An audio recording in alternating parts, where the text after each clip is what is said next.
Hi friends, welcome to my channel. It's Mr. and Mrs. Lifestyle. இப்போ 10:30க்கு பார்த்தீங்கன்னா ஜஸ்வந்தை குளிக்க வைக்கலாம்னு சொல்லிட்டு ட்ரெஸ்லாம் ரிமூவ் பண்ணிட்டேன். ட்ரெஸ்லாம் ரிமூவ் பண்ணிவிட்டு பார்த்தா மாடு பிடிச்சிட்டு போய் நிலத்தில் கட்டாமே இருந்தது. ஓகே சரி நம்ம நிலத்தில் போய் கட்டிட்டு வந்துடலாம் அப்படின்னு சொல்லிட்டு ஜஸ்வந்தை ஊஞ்சலில் உட்கார வச்சுட்டேன். சரி அவன் விளையாடிட்டு இருக்கட்டும், நம்ம போய் மாடு கட்டிட்டு வந்துடலாம். மாடு பாருங்கள் உட்காந்துட்ருக்கு. சரி பிடிச்சிட்டு போய் நிலத்தில் கட்டிடலாம். எப்போ மாடு பிடிச்சிட்டு போனாலும் ஃபஸ்ட்டு தண்ணி காமிச்சிட்டு தான் பிடிச்சிட்டு போய் கட்டணும்.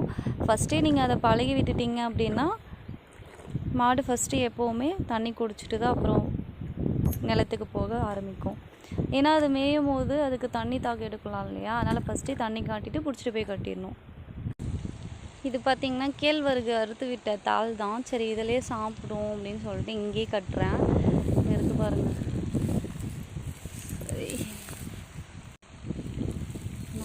இதை நல்லா டைட்டாக அடித்து விட்டால் தான் கலண்டி வராமல் இருக்கும். ஓகே ஃப்ரெண்ட்ஸ், இந்த வீடியோ உங்களுக்கு பிடிச்சிருந்தா லைக் பண்ணுங்கள், கமெண்ட் பண்ணுங்கள், மறக்காமல் நம்ம சேனலை சப்ஸ்கிரைப் பண்ணிக்கோங்க. பாய்.